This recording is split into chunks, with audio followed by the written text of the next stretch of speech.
The Cats of Ulthar by H.P. Lovecraft. It is said that in Ulthar, which lies beyond the river Sky, no man may kill a cat. And this I can verily believe, as I gaze upon him who sitteth purring before the fire. For the cat is cryptic, and close to strange things which men cannot see. He is the soul of antique Egyptus, and bearer of tales from forgotten cities in Meroe and Ophir. He is the kin of the jungle's lords, and heirs to the secrets of hoary and sinister Africa. The Sphinx is his cousin, and he speaks her language, but he is more ancient than the Sphinx, and remembers that which she hath forgotten. In Ulthar, ever before the burgesses forbade the killing of cats, there dwelt an old cotter and his wife, who delighted to trap and slay the cats of their neighbors. Why they did this I know not, save that many hate the voice of the cat in the night, and take it ill that cats should run stealthily about yards and gardens at twilight.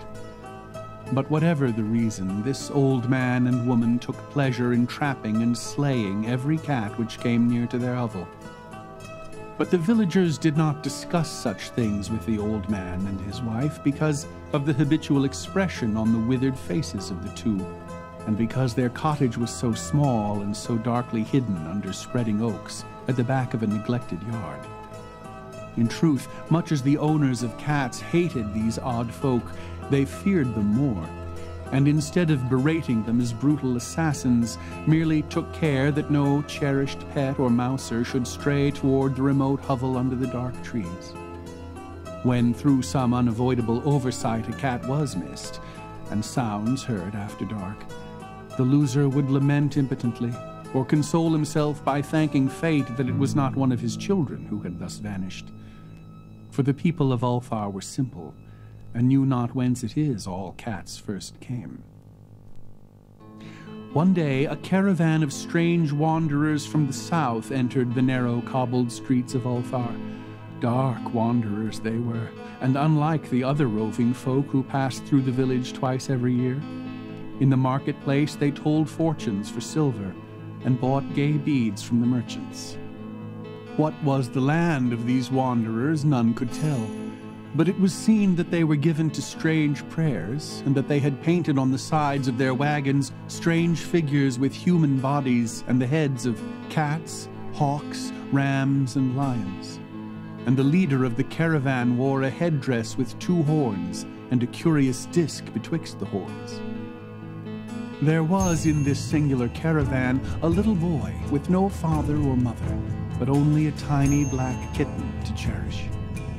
The plague had not been kind to him, yet had left him this small, furry thing to mitigate his sorrow. And when one is very young, one can find great relief in the lively antics of a black kitten. So the boy, whom the dark people called Menes, smiled more often than he wept as he sat playing with his graceful kitten on the steps of an oddly painted wagon. On the 3rd morning of the wanderer's stay in Ulthar, Menes could not find his kitten, and as he sobbed aloud in the marketplace, certain villagers told him of the old man and his wife, and of sounds heard in the night.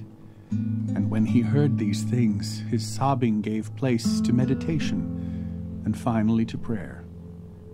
He stretched out his arms toward the sun, and prayed in a tongue no villager could understand, though indeed, the villagers did not try very hard to understand, since their attention was mostly taken up by the sky and the odd shapes the clouds were assuming. It was very peculiar, but as the little boy uttered his petition, there seemed to form overhead the shadowy nebulous figures of exotic things, of hybrid creatures crowned with horn-flanked discs.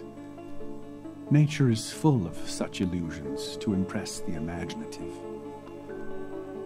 That night, the wanderers left Ulthar and were never seen again, and the householders were troubled when they noticed that in all the village there was not a cat to be found. From each hearth the familiar cat had vanished, cats large and small, black, gray, striped, yellow, and white. Old Crannan, the burgomaster, swore that the dark folk had taken the cats away in revenge for the killing of Menace's kitten, and cursed the caravan and the little boy. But Nith, the lean notary, declared that the old cotter and his wife were more likely persons to suspect, for their hatred of cats was notorious and increasingly bold. Still, no one durst complain to the sinister couple, even when little Atal, the innkeeper's son, vowed that he had at twilight seen all the Cats of Ulthar in that accursed yard under the trees, pacing very slowly and solemnly in a circle around the cottage, two abreast, as if in performance of some unheard-of rite of beasts. The villagers did not know how much to believe from so small a boy, and though they feared that the evil pair had charmed the cats to their death, they preferred not to chide the old cotter till they met him outside his dark and repellent yard. So Ulthar went to sleep in vain anger, and when the people awaked at dawn, behold, every cat was back at his accustomed hearth, large and small, black, gray, striped, yellow and white, none was missing. Very sleek and fat did the cats appear, and sonorous with purring content. The citizens talked with one another of the affair and marveled not a little. Old Crannan again insisted that it was the dark folk who had taken them, since cats did not return alive from the cottage of the ancient man and his wife.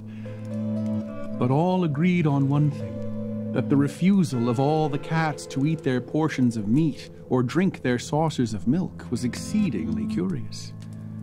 And for 2 whole days the sleek, lazy Cats of Ulthar would touch no food, but only doze by the fire or in the sun. It was fully a week before the villagers noticed that no lights were appearing at dusk in the windows of the cottage under the trees. Then the lean Nith remarked that no one had seen the old man or his wife since the night the cats were away. In another week, the burgomaster decided to overcome his fears and call at the strangely silent dwelling as a matter of duty, though in so doing he was careful to take with him Shang the blacksmith and Thull the cutter of stone as witnesses.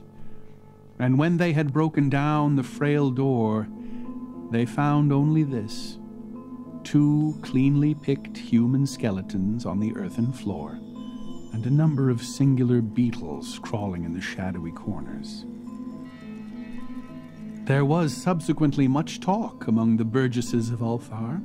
Zath, the coroner, disputed at length with Nith, the lean notary, and Crannan and Shang and Thull were overwhelmed with questions. Even little Atal, the innkeeper's son, was closely questioned and given a sweetmeat as reward. They talked of the old cotter and his wife, of the caravan of dark wanderers, of small Menace and his black kitten, of the prayer of Menace and of the sky during that prayer, of the doings of the cats on the night the caravan left, and of what was later found in the cottage under the dark trees in the repellent yard. And in the end, the burgesses passed that remarkable law which is told of by traders in Hothig and discussed by travelers in Nir, namely, that in Ulthar no man may kill a cat.